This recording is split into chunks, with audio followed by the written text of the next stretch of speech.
ايه الطريقه اللي الاهلي هيلعب بيها قدام الزمالك ونقط ضعف وقوه الزمالك وتشكيل الفريقين. هشرح لكم كل الطرق الفنيه اللي هتحصل في الماتش، وقولوا لي توقعاتكم لمباراه الاهلي والزمالك السوبر الافريقي، متوقعين كام؟ اول حاجه هنبدا بيها تشكيل النادي الاهلي: الشناوي، رامي ربيعه، وياسر، محمد هاني، وانا كنت عايز يعني عمر كمال بس هيلعب هو بمحمد هاني، والناحيه الثانيه يحيى عطيه الله، وفي النص امام عاشور، اكرم توفيق، ومروان عطيه، وفي الهجوم الشحات وتاو وسام. كولر لو عايز يدوس بنزين هتلاقي بدأ التشكيل الاساسي قفشه مكان مين؟ مكان اكرم. هنا لو انت قبل الماتش لقيت التشكيل الاساسي فيه قفشه تعرف ان انت كده ايه، كولر حط ايه في دماغه بالزمالك وهيدوس بنزين. طب لو لقيت قفشه ولقيت رضا سليم مكان تاو، كده الاهلي بيدوس بنزين قوي. يعني كده انت بقى قبل الماتش بساعه لو لقيت التشكيل كده تعرف ان الاهلي ناويها.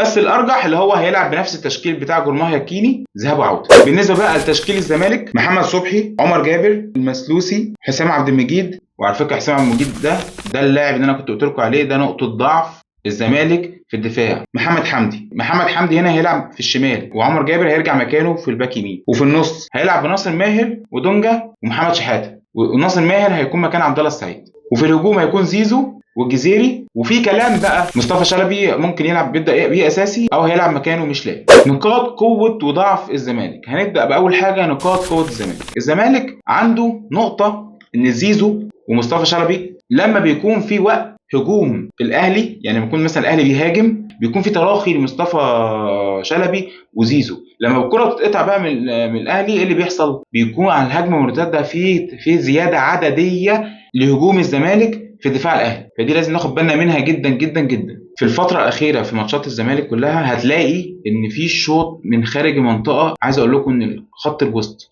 وخط الهجوم الكل بيشوط على الجون. الكرات الطوليه للجزيري خلف الدفاعات حته لازم ناخد بالنا منها جدا، خصوصا رامي ربيعه في الكره اللي بتقعد تتنطط دي. رامي ربيعه ساعات بيجيله كهربا كده، بس انا واثق فيه.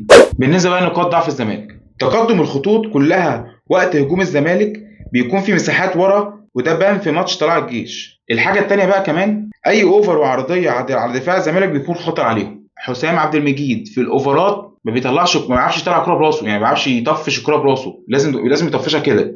ما بيعرفش يطفش الكره براسه بالجنب، وطبعا ده بيحصل مشاكل في الدفاع ساعتها. لياقه الزمالك بعد نص الشوط الثاني بتضيع، ودي اهم حاجه لازم نركز فيها. نيجي بقى لنقاط قوه الاهلي: عدم تمركز اللعيبه في خط الهجوم. تلاقي الشحات راح مكان تاو راح مكان الشحات، وسام بيساند ورا الشحات، تلاقي امام مع وسام بيبادلوا مع بعض الهجوم. خط الوسط بتاع الاهلي اقوى من خط وسط الزمالك في الالتحامات وفي اللياقه. الكرات الطوليه لرامي ربيعه ساعات بتكون اسيستات، وكولر دايما بيلعب عليها وهتلاقيها موجوده في الماتش. وطبعا في نقاط كتيره قوي للاهلي قويه لان احنا كلنا عارفينها، فمش عايز اركز عليها قوي في الفيديو. بالنسبه للملعب، الملعب ضيق ومعظم الماتش هتلاقيه ماتش خنيق، ودايما جوميز بيجي قدام الفرق الكبيره بيبدا يركز قوي في الماتش وبيبدا يرجع لورا قوي، ما بيهاجمش. الزمالك مش هيضغط من نص الملعب، وطول الماتش كله هتلاقي الاهلي هو اللي ضاغط، عشان جوميز هيستغل نقطه ان الماتش ما فيهوش وقت اضافي، فهيلعب الماتش كله راجع ورا ومش هيضغط، عشان خاطر هيعتمد ان في ضربات جزاء في الاخر. دكه الاهلي اقوى من دكه الزمالك، فممكن الماتش يتقلب في اي لحظه. الاهلي في وقت من الاوقات هيلعب بثلاثه ورا وخمسه في النص علشان يضغط على الزمالك اكتر. مين بقى اللي هيكون ثلاثه ورا؟ محمد هاني، رامي، وياسر، ويحيى عطيه الله هيطلع قدام. طيب لو ما يكون بقى في وقت هجمه مرتده علينا ولا اي حاجه، مين اللي هيغطي مكان يحيى؟ لا اما مروان لا اما اكرم توفيق. وعايز اقول لكم ان شاء الله خير، انا متفائل، انا متوقع ان الماتش ان شاء الله هيطلع 3-0 للاهلي، وبامر الله السوبر افريقي اهلاوي. سلام.